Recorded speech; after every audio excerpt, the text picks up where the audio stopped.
Hello and welcome back, MC1 Gamer here, bringing you the finale, the final recap and wrap up for Holy Wars GT that happened this past weekend in Yorkville, Illinois. Now, just going to go over a couple things, just in case you may have just checked in on this video before the others. I got two other videos just talking about how the tournament was set up, some thoughts about the tournament. It was great, by the way, really well done.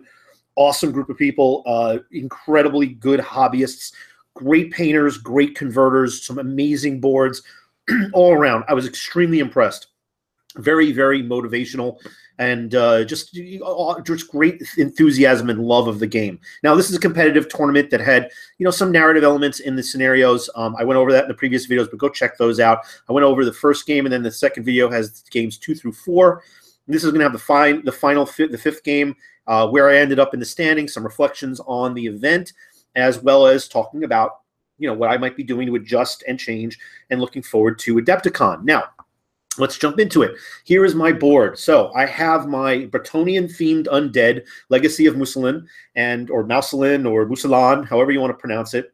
If you don't know about the history of it, I encourage you, if you're a Death player or if you just like fluff, to go look at it. It was a duchy in the old world, long before the end times, that was inhabited by the Red Duke, who was a vampire lord, and legions of former Bretonnian and peasants who had been turned into the service of the Red Duke. That was eventually, during the end times, kind of absorbed and incorporated into Nagash's list of his endless hordes. And unless we see anything different for future fluff bringing back Bretonnians in some way, the only Bretonnians that currently exist are the undead ones that now are in the service of Nagash. So that's pretty much what the theme was. I've been working on this, converting up crazy, just doing crazy conversions. It's about 98%, 99% of this army is converted. Most everything you see up on the table here. But I have boxes of stuff that's in various stages of converting in paint. So, and just been spending way too much time building it and enjoying that, and I really needed to push to complete it, and I managed to get most of it well enough painted to put it into a presentation with a mediocre board that doesn't really live up to the snuff when it comes to comparing it to the other people that were at this event.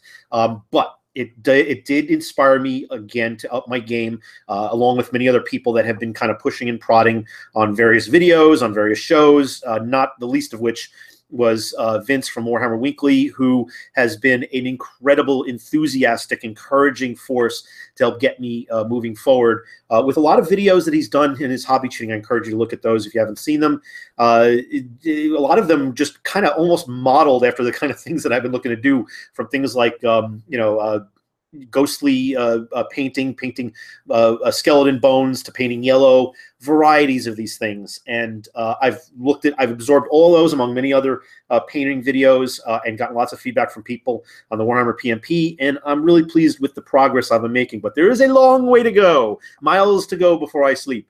So I just needed to prepare and get something that was reasonable to get to this event. So I didn't look completely out of place or have anything that was non-standard. Matter of fact, you couldn't even come to the event unless you had a minimum standard, which was, in my opinion, a pretty high standard in terms of painting quality. And I believe that I went above that. I got a pretty good paint score, mainly I think because of the conversions and maybe some of these paint jobs, but clearly not as finished as I wanted it to be. Anyway, it will be improved when I look forward to Adepticon and some upcoming events, local and regional, which I'll be talking about also. But let's get to what is in this army. You probably already know this, and yes, that is the clowny face, old school Nagash. That is the statue at the center of this graveyard. Abso-friggin-lutely. If you are seeing that, and you think that's what it is, it is. I could do a little zoom in, maybe. Let's see. Yeah, there he is. He is a statue. Yeah, he's the legendary Nagash clowny face. Okay, so what I have here is on the lower right are my 5 Blood Knights. This was a 2,500 point overall list that you bring, but you only play 2,000, so you get a sideboard. I originally was going to try and paint 10 of these guys, but I only could get 5 done with any level of quality. These are obviously converted up Grail Knights that are now Blood Knights. They're on Nightmares, so you can't really see it as well in this picture, but you'll see that they all have fiery tails and manes, and all the hair on the hooves, as well as their eyes being fiery red.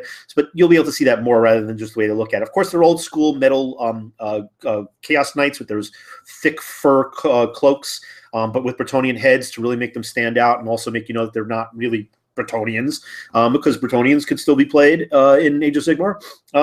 I've got my converted zombie horde here. There's a men-at-arms with various axes sticking out of their heads, arrows through their guts, swords through their shoulders, in various different levels of decay, and devouring different elements that they find. And they're fairly fresh, but there's those guys. You can see I have a Mourngul in the back because I needed something that was shit kicker, because this is a very fluffy themed list, and I was going up against clearly people who have very finely tuned and effective lists. A lot of these players are very narrative and very fluffy and friendly, and are cool to play with, and are not necessarily going for the jugular, but a lot of them are. A lot of them are very, very cutthroat, hardcore players, and they're good people at the same time. They're not like dick players. They're really, really, really cool people. I really had a good time, and I was very impressed with how friendly and welcoming and awesome they were. But they're really strong, smart, good players in this crowd at the Holy Wars group. And they're the kind of people that go to these other events. They'll go to LVO, they'll go to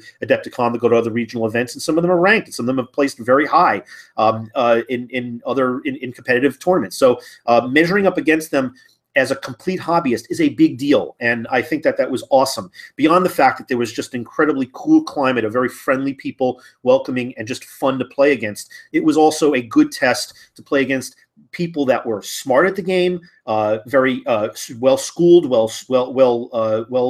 beyond just being well mannered, good at the game at the same time, and also extremely good when it comes to painting and converting and putting together just an awesome display board and putting together their theme. And you've seen that probably in the previous videos. I encourage you to go look at those, but I'll also show you the final guy that I went up against, that you can see just how good and interesting the quality of painting is if I survive choking beforehand. Okay, so I've got those guys there. You see I have these ghostly apparitions that look like questing knights, but they're really hex wraiths. I've got my fell undead Pegasi, which I use as carrion most of the time, but I also use as fellbats.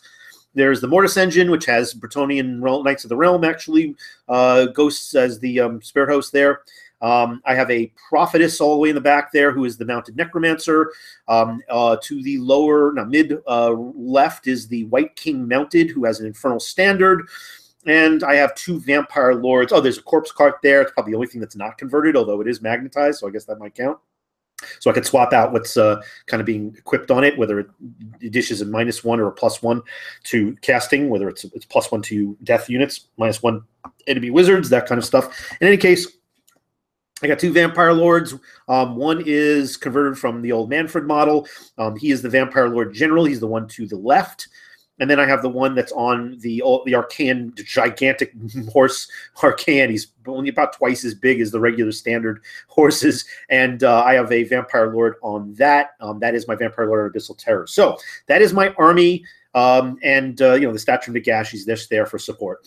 That is my army, and it performed so far pretty well. I'm in the upper part of the upper tier, sitting around the top table since game one, facing the tougher of the competitions in terms of battle points, in terms of the actual points accrued from the scenarios. Obviously, nothing's been tallied up for things like paint hobby, and they had a master list for who did the best in terms, who got the most scores for the highest level quality painting, which I lacked because I just wasn't fully completed and didn't have the full spectrum of everything you needed, and I understood that going in. But I'm really pretty pleased at how I think I'm overachieving here so far. I think I'm hitting above my weight because this is more of a fluffy list. It's not a shit kicker, net list or the top of the line synergistic list. It's just something that I put together and I've tested in various different facets.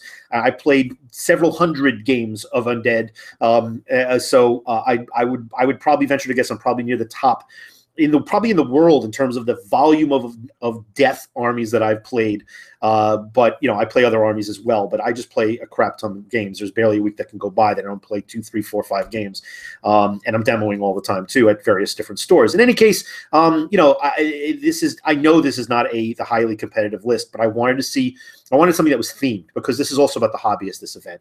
And I was really amazed that I was able to do as well as I did in terms of the actual scenarios, but clearly I made plenty of mistakes. And I think that's just the name of the game. Plenty of people do. So let's get to the game and talk about the final game. We can do a little bit more recap afterwards.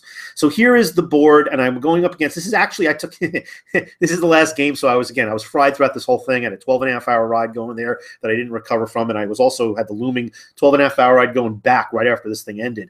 So I didn't take as many pictures as I'd like for this final game, so I'm going to really go over all the details in terms of what happened. But you take a look at the board, and then I'll talk about the model. Obviously, I'm going against another Ironjawz army, they're just hard as nails. They're so tough. They're hard to put down. They have tons of wounds. They dish out tons of wounds. They're very effective. It would be nice if they had a little bit more diversity in their army, some more additional units.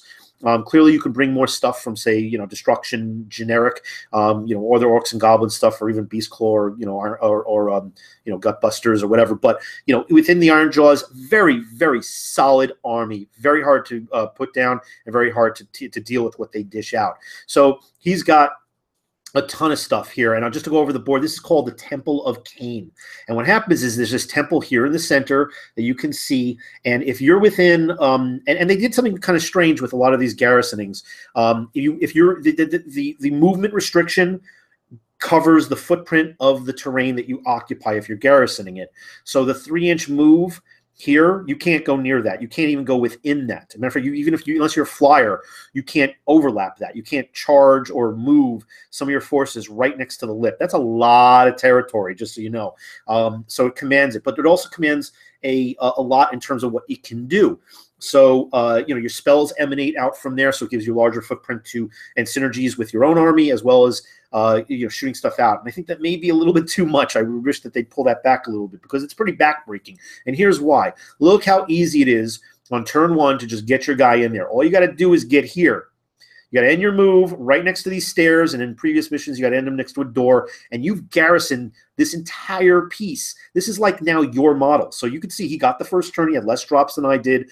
He also had a battalion, and he moved this guy up and immediately was garrisoning this slot. So I don't have a battalion. I don't have lots of drops. So I have lots of drops. I don't have fewer drops. So I clearly was going to go second, and he took advantage of that, as he should.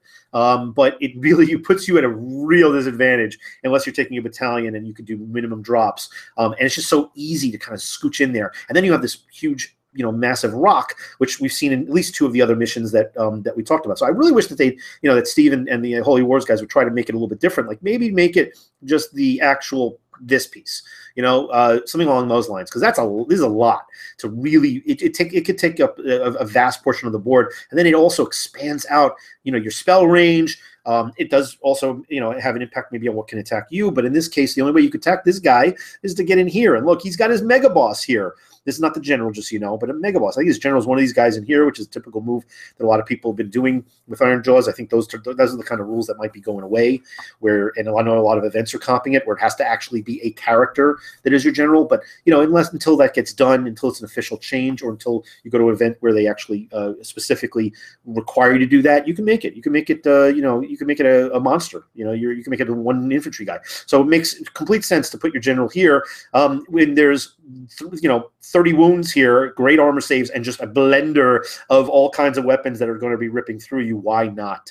All right, because I've lost my general 4 times, I think, out of this tournament, and that's because my general's not on a massive dragon or a big monster. He's a cav guy, but he's a pretty standard dude, and he take him away. He take a lot of stuff away. So that's the trade-off. In any case, he's got that move where most of his units are okay, and that's the mission. So you occupy this. And what happens is when you occupy this, the way you score your main objective points is by, and of course somebody will call when I'm actually on the phone here. All right, so when I'm doing this, and let's see, hold on. Call.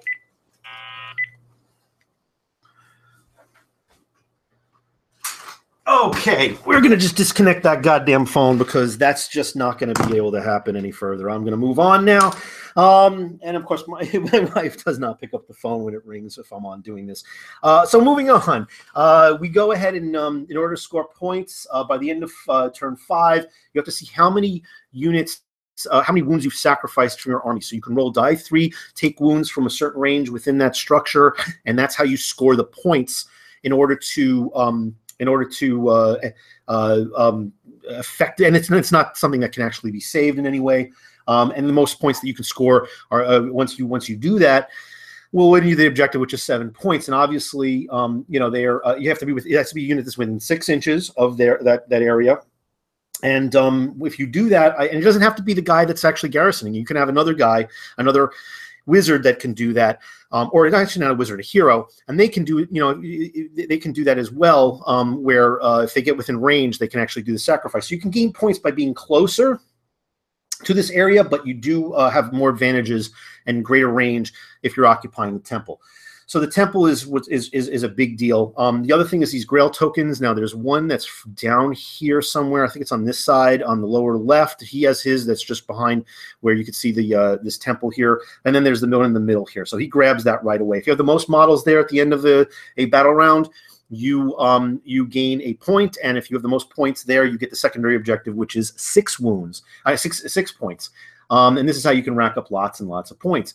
So other objectives are the hidden secret mission, of which I think neither my opponent nor I were able to achieve, because when you get down to game 5, you don't pick. It's only whatever's left. There's only 5 secret missions, and you only pick them once. So I think I had mine was like Intimidate, which means I had to cause an enemy unit to lose its last model through Battle Shock.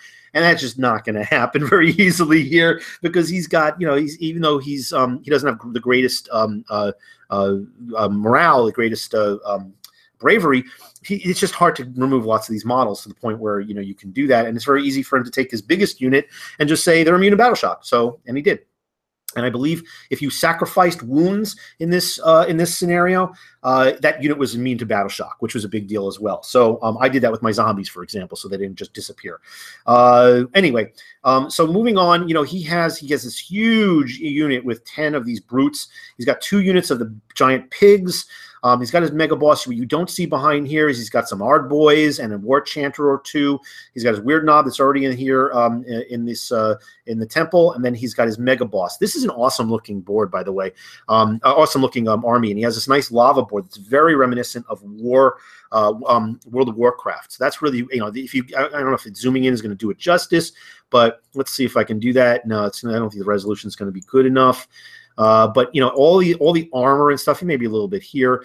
It all is just like glowing lava imagery, and I think it really works. It's just really pops. It's very nice. So my army, I'm spread out across the bottom here. My goal is I'm trying to lure him in some respects. I want to see if I can spread him out and then isolate him. You know, I want to try and hit this unit hard here. I want to try and immobilize it and stop it from doing what I want to do. I need to blunt this and just take the punishment, hit his mega boss, kill his mega boss, get in here, kill his weird knob, take the temple. That's my goal. And if I can put enough smaller models within range of this token here, I can own my token down at the bottom left, then I can get those 2 missions. And that was my main goal. I knew I wasn't getting the secret mission. I figured I could probably get, if I don't lose too many of my units, get the most individual units, war scrolls or whatever left on the table, because I have a lot of them and he had very few. So I think I got those 3 points right off the bat, you know, unless I just got totally tabled or destroyed. Okay, moving on. You could see here he's moving up his Maw Crusher. He had just charged here with his pigs. I killed off 2 of his pigs in the follow-up turn. Did some damage here. These guys eventually went away. You'll see this forest over here. I positioned my my guys so that he had a choice to make. If he had to, these were all deadly, all these forests. He couldn't land on this rock, but if he actually touched this this forest, he had a chance to lose some high wound models, and that was a big risk on a roll of a 1. So he only has a small lane. He actually wound up being able to put the Maw Crusher in here. And of course, we didn't realize later that the 2 of us totally forgot that monsters and heroes don't have to worry about those deadly rolls, or maybe they shouldn't. I don't know. Maybe it was different in this particular scenario. But in any case, he charges in, and he does some damage to my zombies, and my zombies souped up, blended through them. And I was smart enough this time to keep my Blood Knights, because I made that mistake in a previous game, further back so that they weren't stuck in combat and I actually could use them. But I moved them over here. You can see over maybe in this. I moved them all the way down here with the intention to surprise my opponent, because I figured if he came in this close, and I knew he was going to, I was going to get a charge with my Hex Wraiths, and I didn't need to double move them with my Vampire Lord's spell. What I could do is I could use my Blood Knights to do that. I could scooch them through here, and do my shenanigans with my Hex Wraiths flying out, and my Blood Knights coming in on a follow-up charge, which would work really nicely. But let's see how that turned out. But it would have failed miserably if I had them stuck in combat. So I kind of screened them with the zombies. So this worked out better than I thought. Managed to kill off 2 pigs and get one of these giant boar riders down to half. And then I moved over here. You can see this is where I did the charge. This my Hex Wraith unit flies up. They've got a Mystic Shield on, so they got a 3-up unrendable. They only got 2 wounds, but these guys have so many attacks. I Spirit Blighted this big giant unit, so that took 1 attack away from them. I I charged up my Mourngul. So my Mourngul was able to incur a -1 on most of this stuff, in some cases a -2 because of his bravery. But because he gets so many pluses to hit, it mitigated a lot of that, but I needed that. I also managed to kind of stop in the tracks his pigs for a turn, mainly because I just touched 1 pig, and he did not have enough room with the other 2 to fold in where he was in range to do any damage. So I think that was a nice little coup. Here's my general, who is going to be moved up. I think he's already where he's within 10 inches to be able to give the plus to my opponent. A -1 to my opponent's. A +1 to my Deathless Minions for my special save. I'm trying to move up my Mortis Engine so I can get in here close enough so that I can pulse next turn and do some real damage to a whole bunch of stuff. And I try to get in where I could get a charge with my Vampire Lord on Abyssal Terror. My goal is to do some wounds here, do some wounds through expand, the explosion, the pulse with the Mortis Engine, Arcane Bolt, a couple of wounds with the Mourngul, and maybe one of these Hex Wraiths. Try and get this guy down, and then I can get a follow-up charge. If I can't kill him entirely, which I didn't, I can get into this temple by if not turn 2, by turn 3, and then take over the temple. So let's see how that turns out. We move over here, and I killed off all the rest of the pigs, and you can see I spread out my zombies. And there's more of them. You don't even see them at the bottom here. But I did that because I wanted to prevent him from being able to do anything with this Maw Crusher. He has a choice. He either goes up and around the top, the other side of this big rock to try and get to me, or he commits down here, and I can kind of take the brunt of his damage with zombies and just let him chew through zombies for the rest of the game unless he wants to retreat out. And that's kind of what happened. I wasn't able to kill him, and if I was, that would have been wonderful. But he took that bait, which was good. You could see that I moved my Blood Knights with that double move up here to get in the charge. And I thought about putting my Hex Wraiths onto this side of the board, but I really wasn't sure. I did not know where this game was going to go, so instead of doing that, I retreated them back. Another reason why I retreated them back was just for the idea that maybe these boars were going to come around. They were now freed up, and they were going to swing around the lower right portion here and try and take out my general, my White King, and go after my other Vampire Lords from behind. So I pulled them back here, which I don't think was a bad idea. What I probably should have done is I probably should have put them over here, stopped them in this distance over here, and then charged from behind, which would have worked out kind of nicely. But when it came right down to it, I didn't need that, because with all the time that we had moving and talking and laughing and just figuring out all the different aspects of the scenario that we were trying to overcome, we barely got to the 3rd turn, and this is actually the 2nd turn. So he got stuck in with his Maw Crusher, and I kind of blended a few wounds with my supercharged zombies.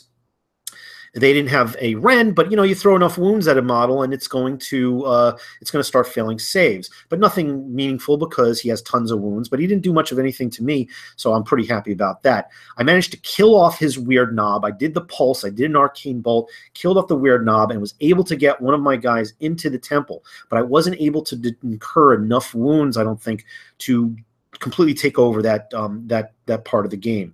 I think what happens is in this game, I take the game. I don't get the secret mission. I think I might have gotten the chalice, the grails. I don't remember if I got enough wounds. I think what happened, yes, this is what happened. We tied. We pushed as far as the total number of wounds that were sacrificed from the temple. And because we both had, I guess, equal time occupying the temple, that also was a push. Because it was a push, neither of us got it. So all I got was the secondary objective and the most units that were left on the table. I also killed off these pigs on this side. And this crazy unit, after my 2 charges, was actually knocked down by half, which I think was an amazing feat. But, still, I mean, look, it took 2 of my 2 best units, biggest and strongest, hardest hitting units and tarp hitting units to do that. So I think the trade-off for him was a benefit. Ultimately, I win the game maybe by 2 battle points, 2 victory points, but still, this was a hard thought game that kind of put both of us in a middling, 7 or 8 or 10. I think I walked away with 10 points here. And just, when the total score that you can get is 20, you don't want to get 10. You want to get 17 or 15 or something along those lines. You cannot walk away with 10. So it hurt, but, I don't feel bad about that because I went up against a real hard-hitting army and lost the first turn, was at a disadvantage, and found a way to kind of win through battle points. But beyond that, I thought my opponent was awesome. I thought it's just a pleasure to play on the other side of the table from just a beautifully painted army and a guy with a good attitude. This guy's name is Domus or Demus. Just a really nice guy and an incredible painter. And I think he actually wound up winning an award. One of the awards, well won, certainly if it was for painting and hobby aspect. I absolutely support that completely. So let's go to the next thing. I'm going to go and just talk about real quickly what what happened as far as the end standings, and then see what what I could do possibly to improve this list. So let's go take a look at the final standings for the end. When it all came down to it, and I'm going to go put this up over here. When it all comes down to it, the top standing was the guy I played in game 3, I think it was, and we kind of fought to kind of like a, I don't know, it was like a 10-8 or something like that. It was a very even battle, and where we kind of split the points, and he wound up winning. He wound up winning with a total of 104 points, well deserved. And it was a combination of having the highest battle score and having a very good paint score. He maxed out on his paint score, good sport, and just well deserved. He maxed out, I was at the top of almost every round with his Warrior Brotherhood Stormcast Eternals. I wound up, believe it or not, amazingly enough, 4th place. And I'm shocked. I really am. I'm shocked and pleased. I got a good paint score. I imagine most of that is from all the converting and maybe a few of the units that I guess I painted fairly well. Certainly lacking when it comes to the comparison of some of the amazing work that some of these other guys do. But I'm honored that I was able to get a good paint score. My battle points overall, when you look at it, 64 points compared to the other, 66, just 1 spot ahead of me.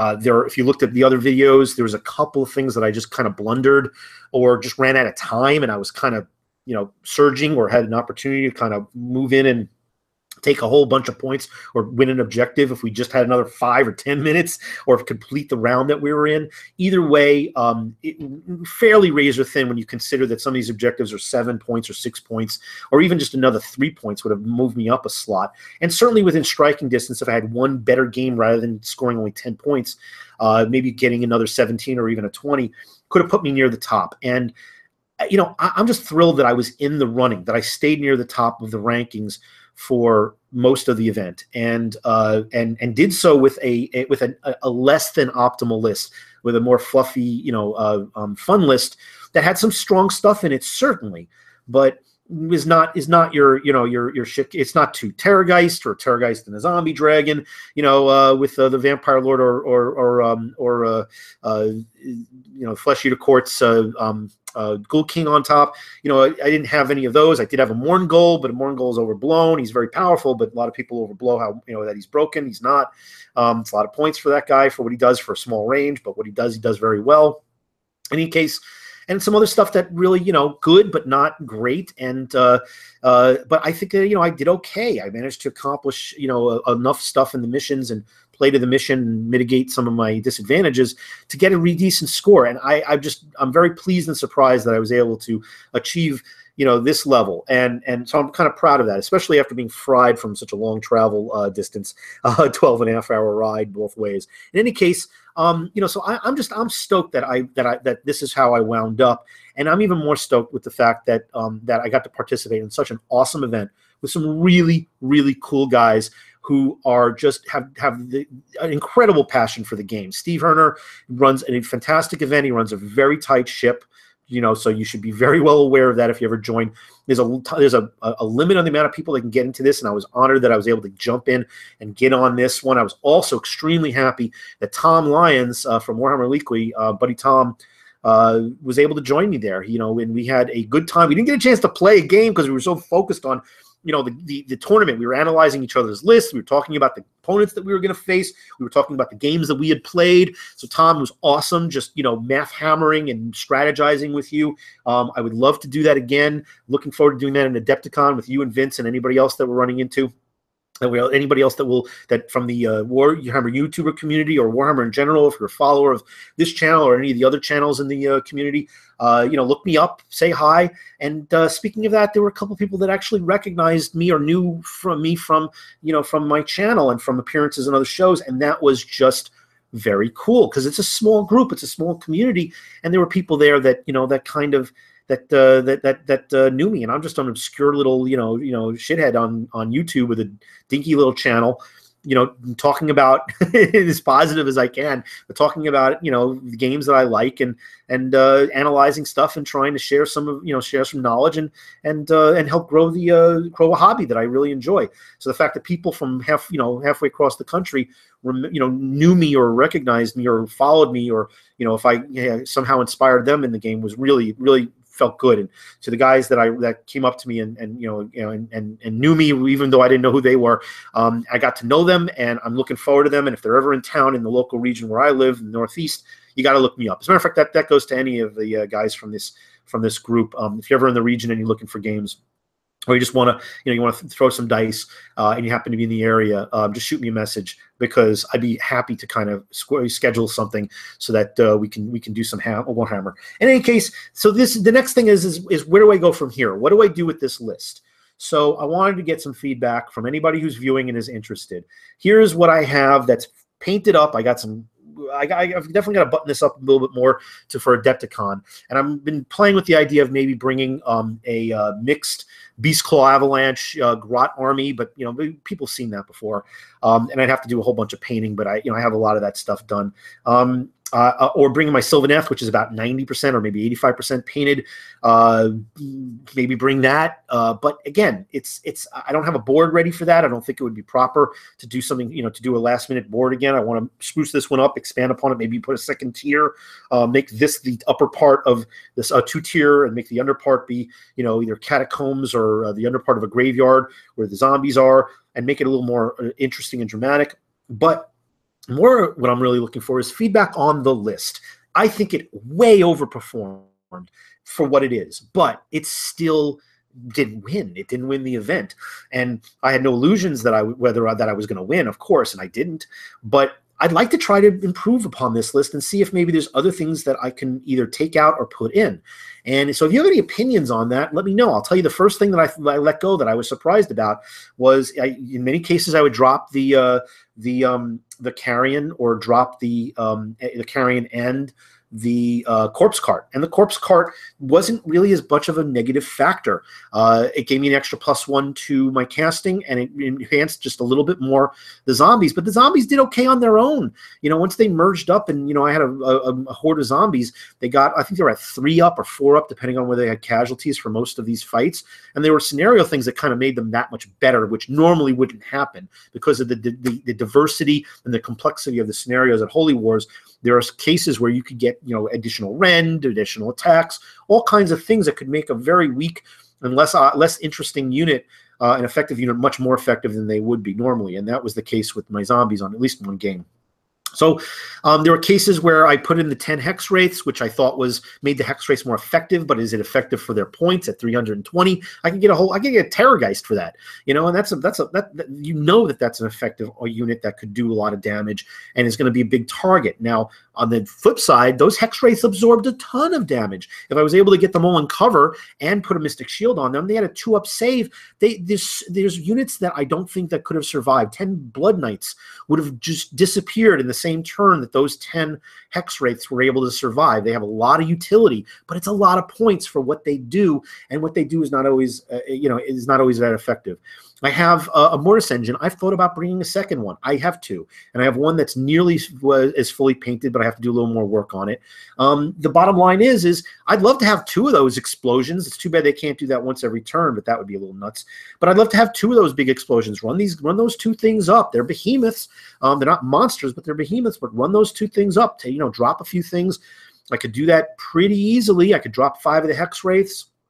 I could lose the corpse cart and have points left over for maybe more zombies, and throw in a second Mortis Engine, and it would still be interesting for the army. I could have only 5 hex wraiths and 5 Blood Knights. Now that would give me more drops, but I already got a lot of drops. I could change up some of my characters. I don't know. I just don't know. I like what I have here.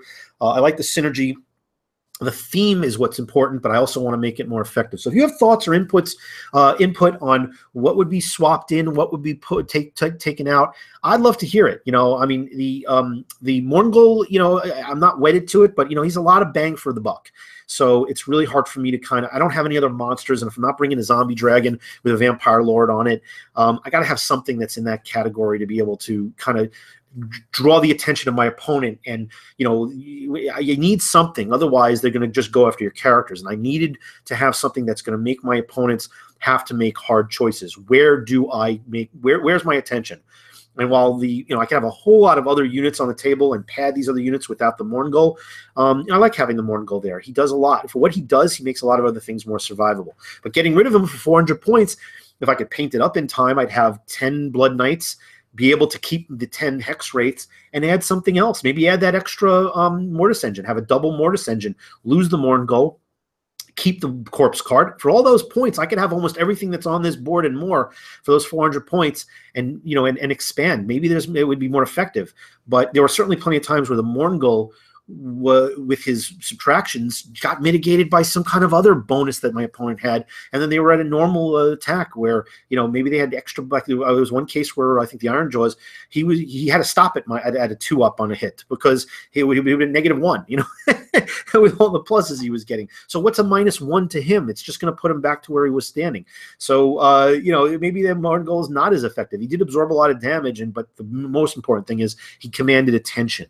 And I'm not going to do a douchey 2 Mourngul list, although I think that's still totally legal and reasonable, but I didn't, and I don't have one.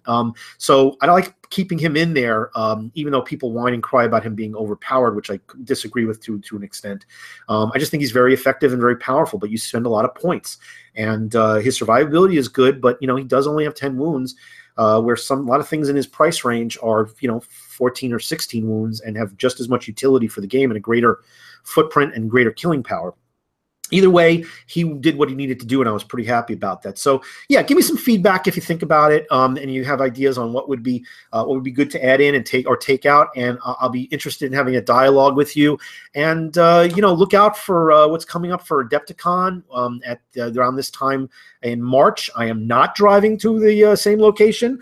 I've already booked the flight. I just have to figure out the transportation to and from the airport, which shouldn't be terribly difficult. I am staying with Vince and Tom, and I don't know if there's anybody else going to be packed into that room, but it's going to be a great experience. I'm looking forward to it. I will be doing more battle reports and taking as many pictures as I can and videos, so look out for that as well. And then between now and then, there's actually a local event from the Gamer Grunts who are, really, I think that I like the way what they've been doing with the more flexible comp pack and some, there's a lot of things that they're adding on as far as interesting scenarios.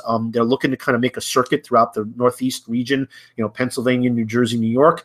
And I was working with them for a while, and I kind of took a step back because I wanted to play and I wanted to do other things. And I'm looking to participate in those events, and I'm going to promote them. And they're doing it at the Time Warp in the middle of March.